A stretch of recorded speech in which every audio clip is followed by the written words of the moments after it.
Qué placer, hermanos, poder acompañarlos allí donde ustedes están. Qué increíble posibilidad la que tenemos de compartir una serie de temas que, empezando hoy y terminando el próximo sábado, nos pongan en contacto con aquello que habitualmente a esta altura del año recordábamos y que es la pasión de Cristo. La pasión que se recuerda en Semana Santa, que en algunos lugares, en algunos países, se utiliza ese tiempo como para ir de vacaciones, que por mucho tiempo que se recuerda este momento, no parábamos a reflexionar en relación a su significado. Y estos días, durante este sábado por la mañana, durante esta noche y durante toda la semana por las noches para terminar el sábado próximo, tener la bendición de un grupo de pastores, de los pastores de la Allegheny West Conference, nuestra querida conferencia, poder llegar a vuestros hogares, cada uno de los pastores con un tema de reflexión relacionado con lo que Jesús padeció en esa Semana Santa. Hermanos, realmente paramos a pensar cuánto tiempo ocupamos estos días para aquellos que han quedado en casa o para aquellos otros que todavía teniendo la posibilidad de trabajar, pero que al regresar a casa pensábamos en aquello que está sucediendo en el mundo en este momento. Saben, yo quiero invitarlos a que concentremos nuestra mente, a que concentremos nuestro espíritu para reflexionar acerca de lo que pasó hace un poco más de 2000 años atrás con aquel que vino con el fin de captar nuestra atención, con aquel que vino con el único propósito de que mirásemos lo que estaba por hacer, con un único propósito que fue el venir dejando el cielo a salvarnos. En el Getsemaní, ese es el tema que nos ocupa hoy. Y yo quiero invitarte, hermano, allí en tu casa donde estás, a que ocupes 20 minutos, media hora, a concentrarte junto conmigo a pensar en aquello que Jesús hizo en ese lugar especial. Va a requerir un poco de esfuerzo, quizá, pero tanto te has concentrado, tanto me he concentrado en estos días para analizar información, para ver informativos, para escuchar mensajes, para estar atento de lo que estaba pasando en el mundo, que bien vale la pena que dediquemos un espacio para pensar, para reflexionar, para meditar en aquello que Jesús hizo por nosotros. ¿Sabes? Ya lo decía Elena de White allí en el libro de Joyas de los Testimonios, el tomo 1, la página 517, ella decía más o menos así, que es saludable que nosotros podamos tener por lo menos una hora cada día a reflexionar, a imaginar las escenas de la vida de Jesús desde el pesebre hasta la ascensión. Pero especialmente, dice ella, que dedicásemos tiempo a su último momento de sufrimiento aquí en la tierra antes de ir a la cruz. Y es por eso que yo te invito en esta mañana a que puedas concentrarte en aquello que la Biblia relata que Jesús hizo durante esas horas, esos minutos, ese tiempo que pasó junto a sus discípulos en el Getsemaní. Te invito a que pienses, a que imagines, a que reflexiones junto conmigo. Getsemaní, un lugar allí muy próximo al Monte de los Olivos, un jardín, un lugar, un huerto que significa su nombre prensa de aceite. Jesús venía del aposento alto, venía de participar de la cena del Señor, venía de cantar un himno porque salieron de allí cantando un himno, venía de estar en estrecha relación con sus discípulos, venía de una experiencia espiritual fuerte, pero relata la Escritura, y quiero leerlo contigo, que algo empezó a suceder cuando saliendo de aquel lugar ingresan al huerto del Getsemaní. El relato que elegí para compartir con ustedes es el de San Mateo, porque San Marcos también lo relata, San Lucas también lo relata. San Juan prefiere relatar algo que pasó en el Getsemaní, pero no necesariamente esto a lo que me quiero referir en este momento con ustedes. En el Evangelio según San Mateo, el capítulo 26, los versículos 36 en adelante, cuentan lo que Jesús hizo en aquel lugar y que yo quisiera enfatizar esta mañana. Entonces llegó Jesús con ellos a un lugar que se llama Getsemaní y dijo a sus discípulos: sentaos aquí, entre tanto que voy allí con ustedes y oro. Y tomando a Pedro y a los dos hijos de Zebedeo, comenzó a entristecerse y a angustiarse en gran manera. Entonces Jesús les dijo: mi alma está muy triste hasta la muerte. Quedaos aquí y velad conmigo. Yendo un poco adelante, se postró sobre su rostro orando y diciendo: Padre mío, si es posible, pase de mí esta copa, pero no sea como yo quiero, sino como tú. Volvió luego a sus discípulos y los halló durmiendo, y dijo a Pedro: ¿así que no habéis podido velar conmigo una hora? Velad y orad para que no entréis en tentación. El espíritu a la verdad está dispuesto, pero la carne es débil. Otra vez fue y oró por segunda vez, diciendo: Padre mío, si no puede pasar de mí esta copa sin que yo la beba, hágase tu voluntad. Volvió otra vez y los halló durmiendo, porque los ojos de ellos estaban cargados de sueño, y dejándolos se fue de nuevo. Y oró por tercera vez, diciendo las mismas palabras.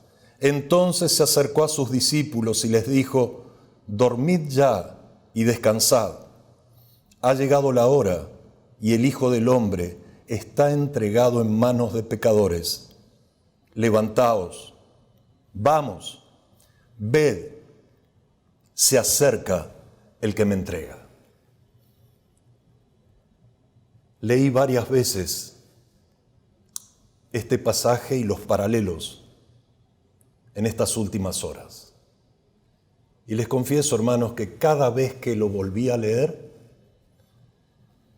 la mente, la comprensión y la emoción golpearon mi ser. Hay varias cosas que me recuerdan un número, y yo quiero compartir esta reflexión a partir de los números que encontré que aparecen en este relato. Y algunos que sin aparecer en el relato también son interesantes que consideremos. Jesús estaba por enfrentarse a la más tremenda decisión.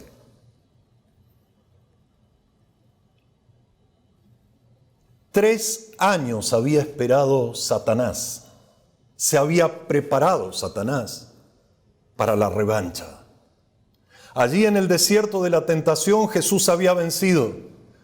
Satanás sabía que tendría una próxima y se preparó, entrenó su mente diabólica, preparó todo como para poder ver por dónde entrarle a Jesús, porque en esta revancha él no podía perder, porque sabía que si perdía era su fin.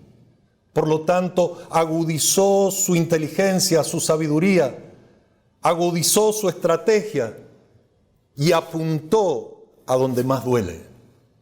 3 años se preparó, dice la mensajera del Señor, para este momento. Jesús esos 3 años se dedicó a hacer el bien. Esos 3 años batalló contra los efectos del trabajo del diablo, pero estuvo ligado a la gente. 3 años preparándose para esta batalla. También en el relato bíblico aparecen 3 palabras que llaman mi atención. Esas palabras tienen que ver con el estado anímico de Jesús. En ese momento, al llegar al Getsemaní, Jesús estaba golpeado anímicamente. por la angustia, por la tristeza y por la agonía.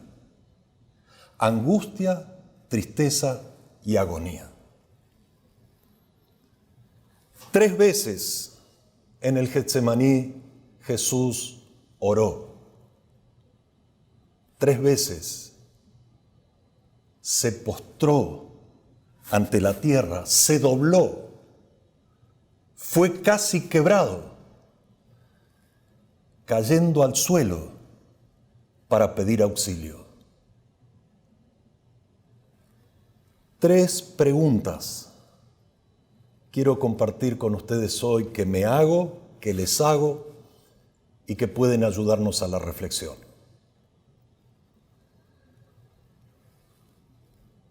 En esos 3 años, el enemigo se preparó para la revancha. Buscó a ver cuál era el flanco por el cual atacaría a nuestro Maestro. En esas 3 palabras, angustia, tristeza y agonía, el diablo encontró el resquicio y hacia ahí fue. La palabra angustia, del latín, proveniendo del latín, significa angostura, significa estrechez, significa que el horizonte se hace más corto, que las posibilidades se angostan, que se cierran las escapatorias. Y Jesús estaba viendo de que la angustia de no ver una salida tan clara y tan próxima ante esta batalla que iba a enfrentar, entró en ese estado. Generalmente la angustia es acompañada de reacciones del cuerpo. Y saben, cuando pienso en ese estado que describe la Biblia, en ese estado anímico en el que Jesús estaba, de tristeza profunda, de angustia, me doy cuenta de que el relato bíblico declara con claridad, y en El deseado de todas las gentes, ese libro maravilloso, el capítulo 74, Elena de White describe con precisión y con maestría lo que Jesús estaba padeciendo. Ella dice que al entrar al huerto, un silencio extraño los discípulos empezaron a ver en su maestro.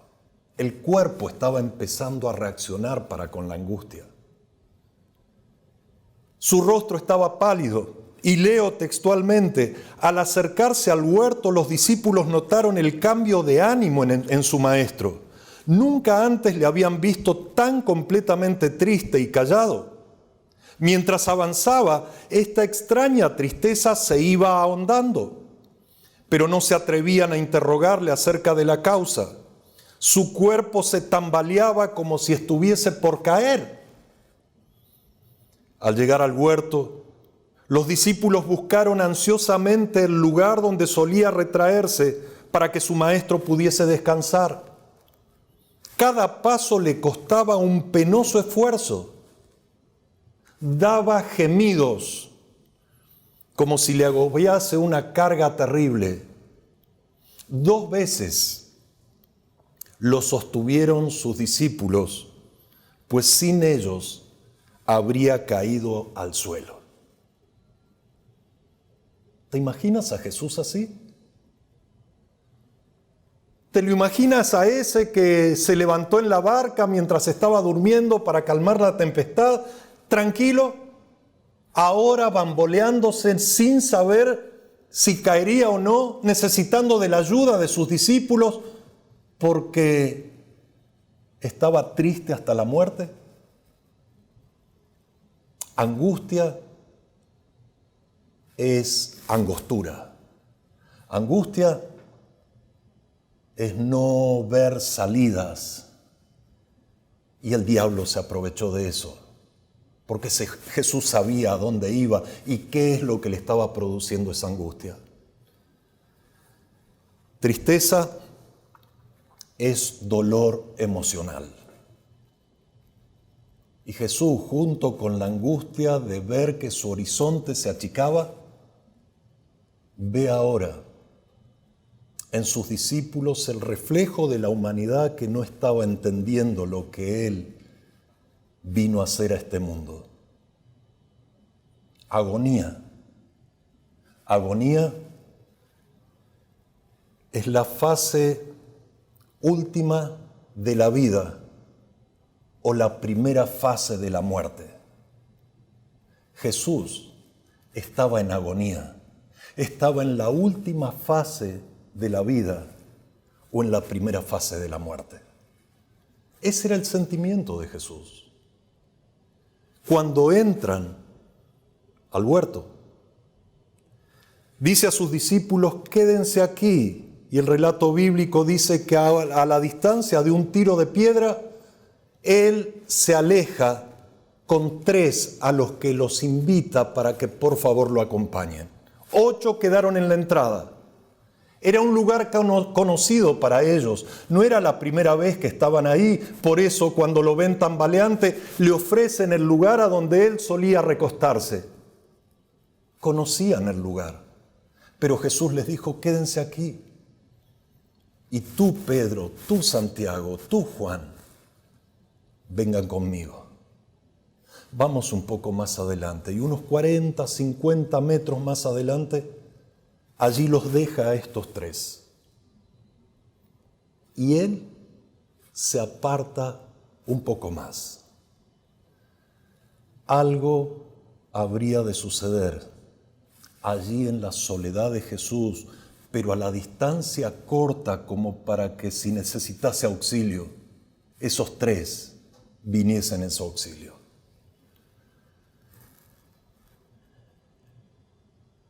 Tres preguntas.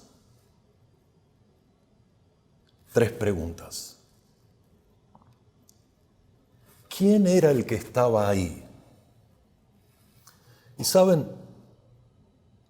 cuando pienso en quién estaba tambaleante, busco lo que el apóstol Pablo escribía acerca de Jesús a los Colosenses en el capítulo 1, los versículos 15 y 16. Dice el apóstol, Cristo es la imagen del Dios invisible, el primogénito de toda creación, porque en Él fueron creadas todas las cosas, las que hay en los cielos y las que hay en la tierra, visibles e invisibles, sean tronos, sean dominios, sean principados, sean potestades, todo fue creado por medio de Él y para Él. El que ahí estaba, hermanos, el que ahí estaba, amigos, era ni más ni menos que el creador del universo. El que tambaleaba, el que necesitaba ayuda, era el que hablando existió. Era el que ordenando puso al firmamento lleno y tachonado de estrellas. Como dice el Salmo 8, Jehová, Señor nuestro, cuán grande es tu nombre en toda la tierra. Has puesto tu gloria sobre los cielos. Ese era el creador del universo, el que estaba tambaleando y necesitado de ayuda. Cuando veo tus cielos, obra de tus dedos, la luna y las estrellas que tú formaste, digo, ¿qué es el hombre para que tengas de él memoria y el Hijo del Hombre para que lo visites? Hermano querido, el que estaba allí era el creador, era el dueño del universo, era el Dios hecho carne, pero ahora tambaleando. Saben, hace un tiempo leí algunas cosas que me llamaron la atención.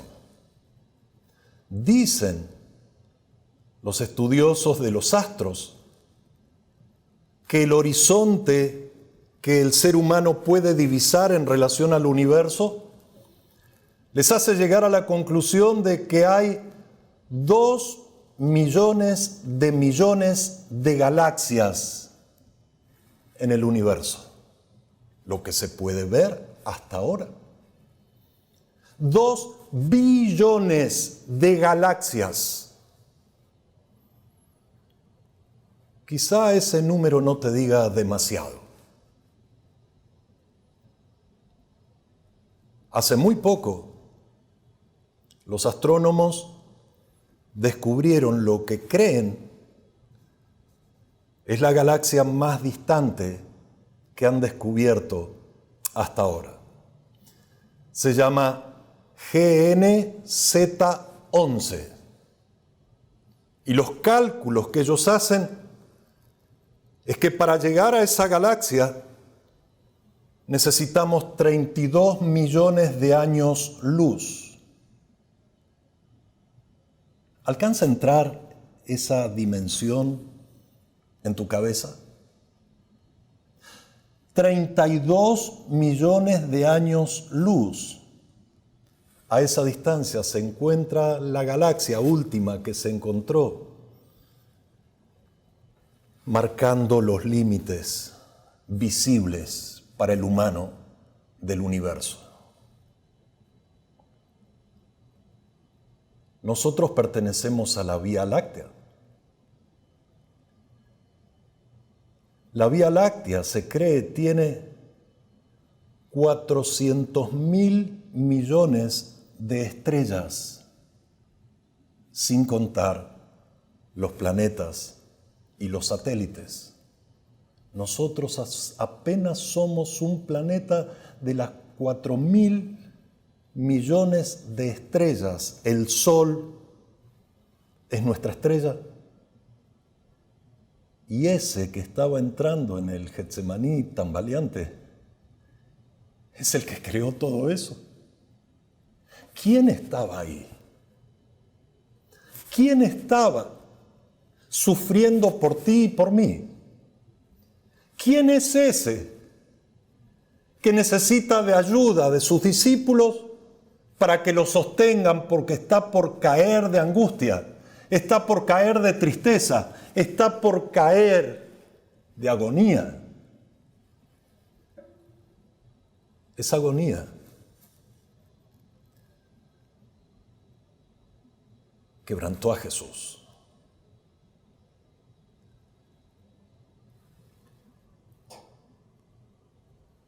Miremosle contemplando el precio que ha de pagar por el alma, dice el deseado de todas las gentes, la página 639.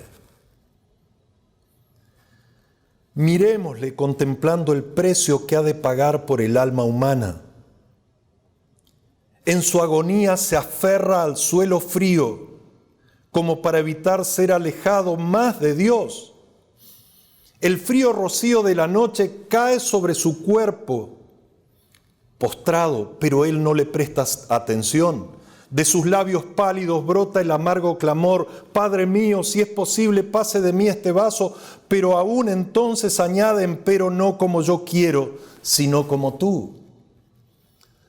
Hermanos, allí postrado el Señor comienza con la primera oración. Pedro, Santiago y Juan apostados allí en el lugar donde Jesús les pidió. No se postra simplemente en reverencia para con el Padre, doblado por la angustia, pone su rostro en el piso y allí en el suelo, doblado por la angustia, Jesús clama: Padre, si es posible, pase de mí esta copa. El registro dice que Jesús volvió, porque a eso se dedicó Jesús en el Getsemaní. La primer pregunta fue: ¿quién era el que estaba ahí? La segunda es: ¿qué hacía ahí? ¿Qué fue a hacer ahí? Oró 3 veces, caminó 3 veces, clamó 3 veces, caminó 3 veces. Tambaleó 3 veces, porque del lugar a donde clamaba al Padre volvía y volvía y volvía. 3 veces volvió.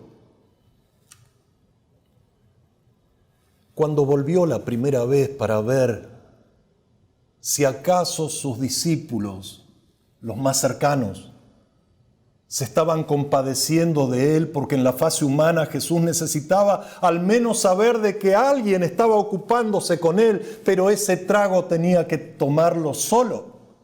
Y cuando vuelve, ante los susurros del diablo diciéndole, no vale la pena por estos miserables. Mira, dentro de los tuyos hay uno que te va a traicionar y tú lo sabes. Dentro del grupo selecto que pediste te acompaña aquí, hay uno que en poco tiempo más te va a negar. Es tu pueblo el que te va a llevar a la cruz. Ese al que tú te manifestaste de manera especial. No valen la pena estos miserables, no valen la pena. Cuando veas que fracasaste por ir a la cruz, ahora vas a pertenecer a mi reino porque tu Padre no te va a aceptar más.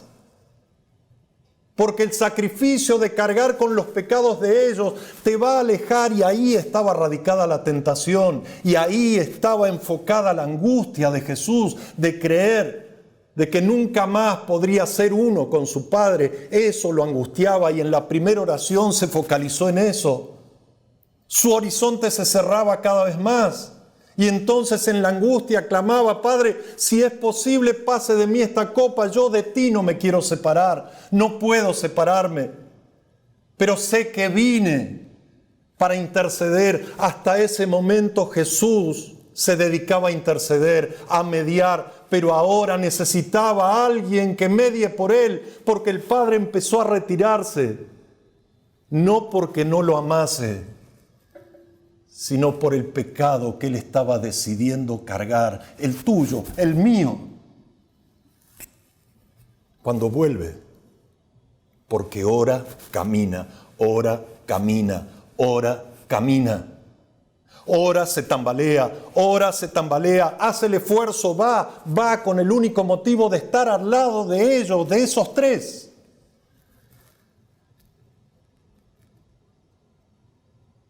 Podría haberlos regañado.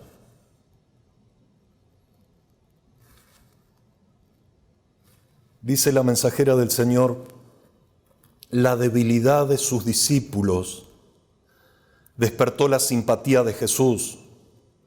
Temió que no pudiesen soportar la prueba que iba a sobrevenirles en la hora de su entrega y de su muerte. No los sorprendió, sino dijo, velad y orad. No los reprendió, sino dijo, velad y orad, para que no entréis en tentación. Aún en su agonía procuraba disculpar su debilidad. El espíritu a la verdad está dispuesto, dijo, pero la carne es débil. El enemigo quiso hacer ver en el sueño de sus discípulos que no valía la pena. Pero el amor y la misericordia de Dios vio en esos discípulos dormidos un gesto más de su amor y de su increíble misericordia.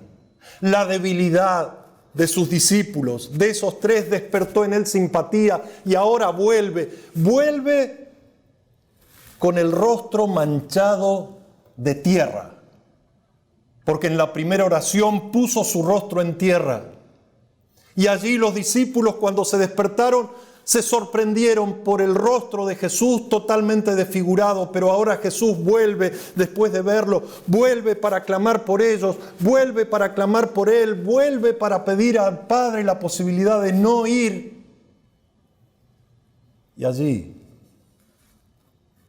en la segunda oración, sucede lo que el médico Lucas relata. A veces, al pensar en la sangre de Jesús, nuestra mente va directamente a la cruz. Y al pensar en que brota del cuerpo de Cristo sangre y que en esa sangre hay limpieza de pecado, asociamos este momento a la cruz, a la corona de espinas, a los clavos en las manos y en los pies, a la herida en el costado. Pero la sangre brotó antes. La sangre brotó en el Getsemaní. Lucas dice que gruesas gotas de sangre con sudor cayeron a ese piso polvoriento, mostrando el nivel de angustia por el cual estaba clamando al Padre. Ya casi no pudo levantarse de ese momento tan tremendo. Pero finalmente se incorpora y motivado por la debilidad de sus discípulos va otra vez a verlos, a ver cómo estaban. Tanto amor que muriendo de angustia te ocupas de los otros, vas a verlos cómo están. El deseo de todas las gentes dice que en esa segunda ocasión, cuando va a verlos por segunda vez, Él no pronuncia palabra, pero la presencia de Jesús despierta a sus discípulos. Cuando lo ven, no puede creerlo. Su presencia los despertó, dice la página 641. Vieron su rostro surcado por el sangriento sudor de la agonía y se llenaron de temor. No podían comprender su angustia mental. Tan desfigurado era su aspecto, más del que cualquier hombre, y su forma más de la que los hijos de Adán. Lo despertó su rostro desfigurado. Ahora ya no era polvo, ahora ya no era tierra en la cual se aferró al piso frío para no sentirse más lejos aún de Dios. Ahora era tierra y sangre. Sudor con sangre. ¿Saben? Esas heridas no eran externas para que la sangre brote de adentro. Esa sangre que brotó fueron heridas internas causadas por mi pecado, por tu pecado, por nuestros pecados, por cargar nuestros pecados, por saber que decidiría ir a la muerte, por sentir la ausencia del Padre, porque ahora estaba eligiendo qué camino tomar. En esa angustia Jesús empieza a mostrarnos su sangre. En el Getsemaní hubo sudor y sangre que llegó hasta el piso, que llegó hasta el suelo, que llegó hasta el polvo y que manchó el rostro de Jesús. Y los discípulos vieron a Jesús con tierra, sudor y sangre en su rostro. No entendían. Volvió otra vez. Oró, se tambaleó. Oró, se tambaleó. Oró, se tambaleó 3 veces. 3 veces repitió esta oración. 3 veces su humanidad quiso escaparse del último y culminante sacrificio. Pero ahora surge delante del Redentor del mundo la historia de la familia humana. Ahora su mente se abre. Es en la tercera oración desesperante donde a Jesús se le aparece otra visión, se le abre el horizonte. Ve la historia de la familia humana, ve tu historia, ve mi historia, te ve a ti, me ve a mí. Y este que estaba pidiendo, Padre, no sea como yo quiera, sino como tú, pero todavía no había decidido, ahora que su mente se amplía, porque Satanás no quería que su mente se abra. Sus discípulos débiles empezaron a abrirle la mente a Jesús para que al clamar se diera cuenta de que no era solo porque el Padre se separaba de él, sino era porque Él ama al ser humano, porque es fruto de sus manos, porque te ama a ti, porque me ama a mí, porque Él puso estas huellas digitales únicas para que te considere como único. Ese que hizo más de 2 billones de galaxias, ese que hizo más de 400.000 millones de estrellas en nuestra Vía Láctea, ese que creó el universo, ese te puso nombre, ese te puso huellas, ese te vio en el Getsemaní, ese me vio a mí y por verme a mí, toma la decisión. ¿Cómo podemos quedar sin conmovernos por tanto amor? ¿Cómo podemos dejar pasar de reflexionar acerca de lo que ahí pasó? Ve a los transgresores de la ley abandonados a sí mismos. Tendrían que perecer. Ve la impotencia del hombre. Ve el poder del pecado. Escucha los ayes y los lamentos de un mundo condenado que surge delante de él. Contempla la suerte que nos tocaría. Y su decisión queda hecha. Salvará al hombre.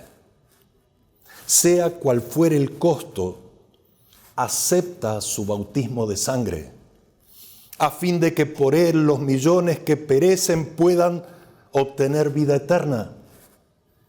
Dejó los atrios celestiales, donde todo es pureza, felicidad y gloria, para salvar a la oveja perdida, al mundo que cayó por la transgresión, y no se apartará de su misión.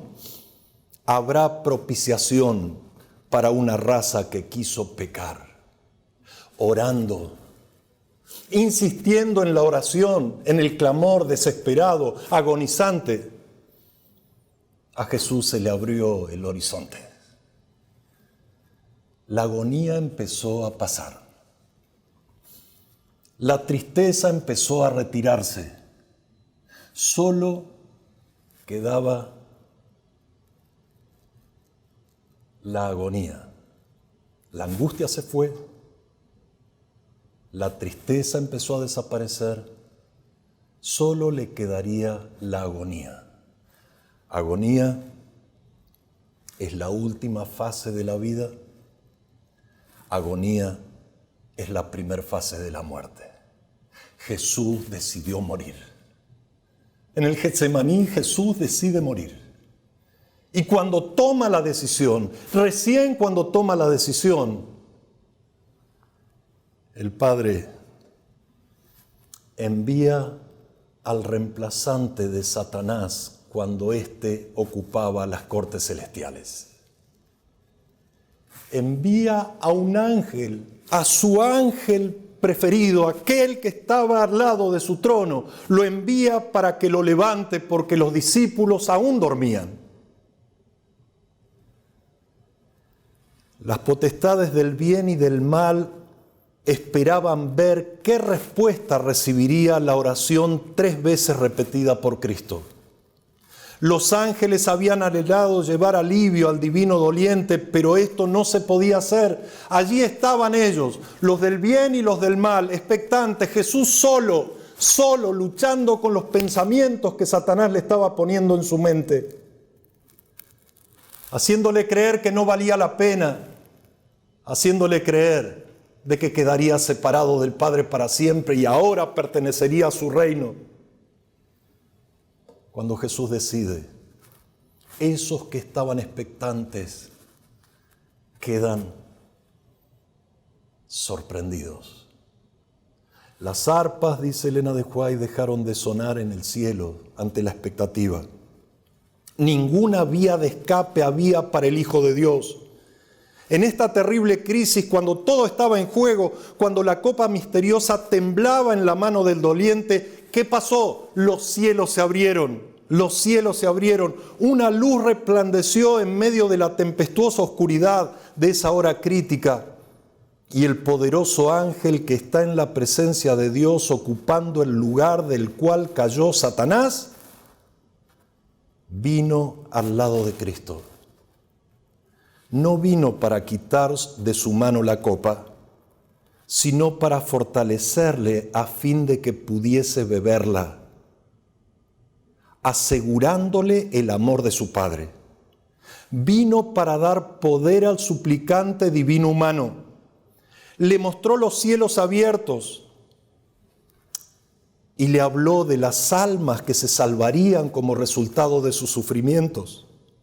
Le aseguró que su Padre es mayor y más poderoso que Satanás, que su muerte ocasionaría la derrota completa de Satanás y que el reino de este mundo sería dado a los santos del Altísimo. Le dijo que vería el trabajo de su alma y quedaría satisfecho, porque vería una multitud de seres humanos salvados, eternamente salvos. Jesús te vio allí. El ángel le mostró que tú podías ser salvo. Le mostró la multitud de salvados. Le mostró a aquellos que, arrepintiéndose de los pecados que hicieron sangrar a Jesús, aceptaban la decisión que Él estaba terminando de tomar, porque en la cruz se vería el resultado de esta decisión. 3 años se preparó Satanás para tentarlo en esa revancha de vida eterna o muerte eterna. 3 palabras influyeron en los sentimientos, en los pensamientos de Jesús, y Satanás quiso echar mano de eso para aniquilarlo. 3 oraciones hizo Jesús, doblándose, mezclándose con polvo y con sangre, motivado por la angustia, la tristeza y la agonía. 3 preguntas. ¿Quién era el que estaba ahí? El Rey del universo. ¿Qué estaba haciendo ahí? Tomando la decisión de salvarte. ¿Qué resultado obtuvo? La victoria, que es tuya y que es mía. ¿Cuánto vas a esperar para correr a abrazarlo? ¿Cuánto vas a esperar para decirle: Dios, Creador, Salvador, te amo? Te amo por todo lo que hiciste por mí. Aprovecha estos días de aparente encierro para ocupar tu mente, tu espíritu, tus sentimientos, tus pensamientos, a pensar en el costo de tu salvación y de la mía. Que en esta Semana Santa, que esta noche con el pastor William, que mañana, que pasado, que en el resto de la semana, tengamos en esta oportunidad una ocasión de llamarnos a la reflexión y no dejar pasar en vano esta nueva oportunidad que el Señor te está dando y me está dando. Esto pasó hace más de 2000 años,